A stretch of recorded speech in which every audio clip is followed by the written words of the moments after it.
Yeah. All right, our speaker for today is somebody who's been part of our community for some time now. And one of the things that I enjoy, and I think you all enjoy, is his authenticity. So it's Timber Hawkeye. Come on up, Timber.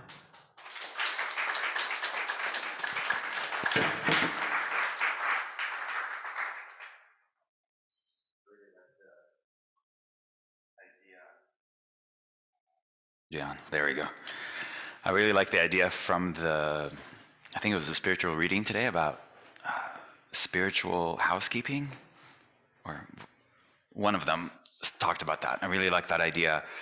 And when I usually show up to speak, I don't have anything prepared. I have no idea what I'm going to talk about until it comes out of my mouth. And sometimes it's a song that sparks the idea, and sometimes it's just the moment. Except this morning on the way to get here, or preparing to leave the house to get here, right before I left, I was contacted by a friend I met on a hiking trail recently. And she said, "Hey, do you want to go on a hike today?" And I said, "Well, I have a speaking thing from 10 to 11, but anytime after that would be good." She goes, what is a speaking thing? And I told her I'm speaking at a church in Norway. She's like, "A church? I thought you were Buddhist." And when I think of church, she's from like the suburbs of Georgia, and she's here because she works at Vandenberg. She's military, and so everything we talk about anytime we talk is like mind blown to her. Like she does not understand how Californians work, and so this whole Buddhist speaking at a church thing was very mind blowing to her. And she goes, "Because I think of churches, I think of God, and Buddhists don't believe in God, do they?" And I'm like, "Well, I certainly most definitely do, and it's not the Judeo-Christian God necessarily." And it was something that I even struggled with a lot, because I was born and raised in Israel, and I grew up with a very specific concept of God. And then I moved to the States my first year of high school, and I realized, whoa, God has many faces. And so it really opened my mind to what God can and cannot be. And I spent my life studying religion and psychology to understand what people believe and why we believe what we do. And so it's just been a very enriching experience. And one thing led to another, and I ended up living in a Zen Buddhist monastery. And at one point, and I may have shared this portion of the story with you before, someone asked me, it was one of the elder monks, asked me, how do you like it here? And I said, well, it's really great. I love the meditation. I love the introspection and the silence. Everything is great, but I miss talking about God. There's just no mention of God. And he chuckled and he said, "What do you think emptiness is?"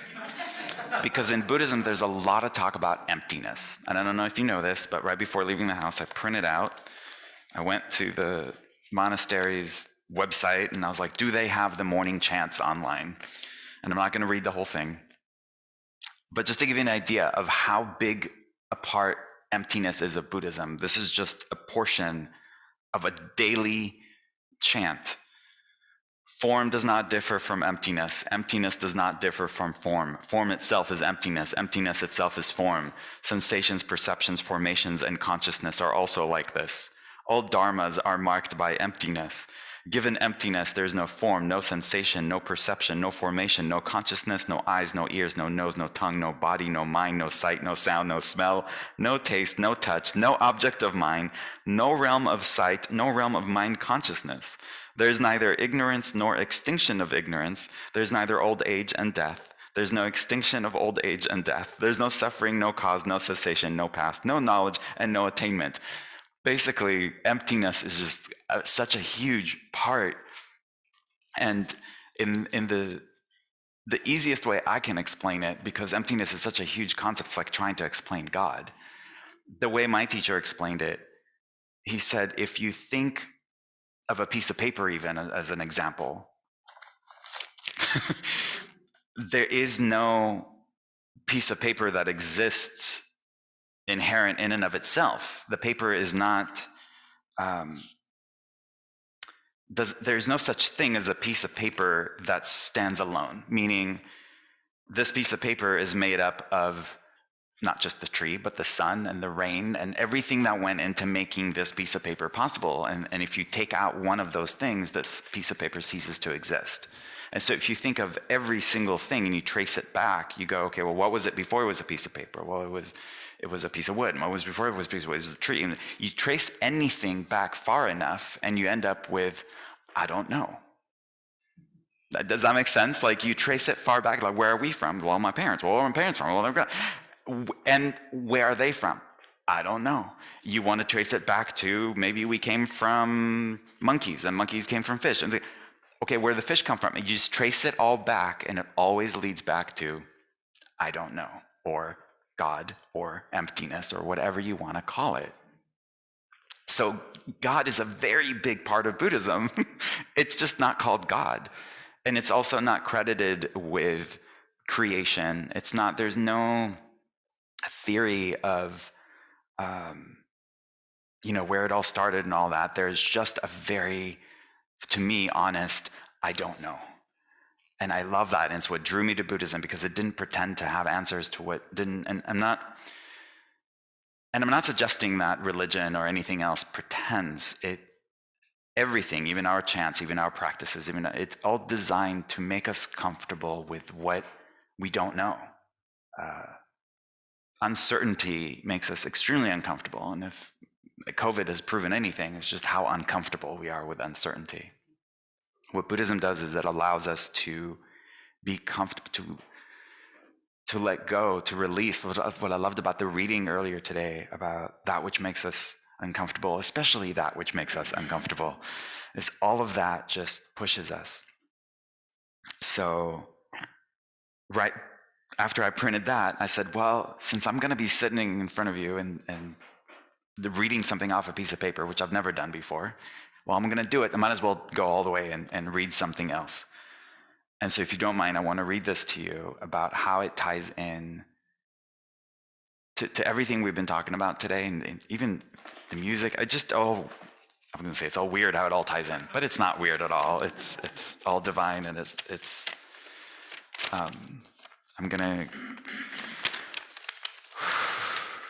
it's weird. Reading out loud makes me more uncomfortable than just the. And you may have heard this. This is from a book. I think it's called Freddie the Leaf. Are you familiar? Are you yeah, we got one. Vicky's familiar with it. I'm sorry? That's who wrote it? Well, I apologize. You have to hear it again, but okay. She's like, no, it's wonderful. I don't mind it. Okay, good. And I'll tie this in to God and emptiness and everything we've been talking about, or it'll tie itself in. Spring had passed, and so has summer. Freddie, the leaf, had grown large. His midsection was wide and strong, and his 5 extensions were firm and pointed. He had first appeared in the spring as a small sprout on a rather large branch near the top of a tall tree. Freddie was surrounded by hundreds of other leaves just like himself, or so it seemed. Soon he discovered that no 2 leaves were alike, even though they were on the same tree. Alfred was the leaf next to him. Ben was the leaf on his right side, and Claire was the lovely leaf overhead. They had all grown up together. They had learned to dance in the spring breezes, bask lazily in the summer sun, and wash off in the cooling rains. But it was Daniel who was Freddie's best friend. He was the largest leaf on the limb and seemed to have been there before anyone else. It appeared to Freddie that Daniel was also the wisest among them. It was Daniel who told them that they were part of a tree. It was Daniel who explained that they were growing up in a public park. It was Daniel who told them that the tree had strong roots which were hidden in the ground below. He explained about the birds who came to sit on their branch and sing morning songs. He explained about the sun, the moon, the stars, and the seasons. Freddie loved being a leaf. He loved his branch, his light leafy friends, his place high in the sky, the wind that jostled him about, the sun rays that warmed him, the moon that covered him with soft white shadows. Summer had been especially nice. The long hot days felt good and warm. Nights were peaceful and dreamy. There are many people in the park that summer. They often came and sat under Freddie's tree. Daniel told him that giving shade was part of his purpose. "What's a purpose?" asked Freddie. "Well, it's a reason for being," Daniel answered. "To make things more pleasant for others is a reason for being. To make shade for old people who come to escape the heat of their homes is a reason for being. To provide a cool place for children to come and play. To fan with our leaves the picnickers. I don't think I've ever said that word out loud. Picnickers who come to eat on checkered tablecloths. These are all reasons for being." Freddie especially liked the old people. They sat so quietly on the cool grass and hardly ever moved. They talked in whispers of times past. The children were fun too, even though they sometimes tore holes in the bark of the tree or carved their names on the trunk. Still, it was fun to watch them move so fast and to laugh so much. But Freddie's summer soon passed. It vanished on an October night. He had never felt it so cold. All the leaves shivered with the cold. They were coated with a thin layer of white, which quickly melted and left them dew-drenched and sparkling in the morning sun. Again, it was Daniel who explained that they had experienced their first frost, the sign that it was fall and that winter would soon come. Almost at once, the whole tree, in fact, the whole park was transformed into a blaze of color. There was hardly a green leaf left. Alfred had turned into a deep yellow, Ben had become bright orange, Claire became a blazing red, and Daniel a deep purple. Freddie was red, gold, and blue. How beautiful they all looked. Freddie and his friends had made their tree a rainbow. "Why did we turn different colors?" Freddie asked, "when we are all on the same tree?" "Each of us is different. We have had different experiences.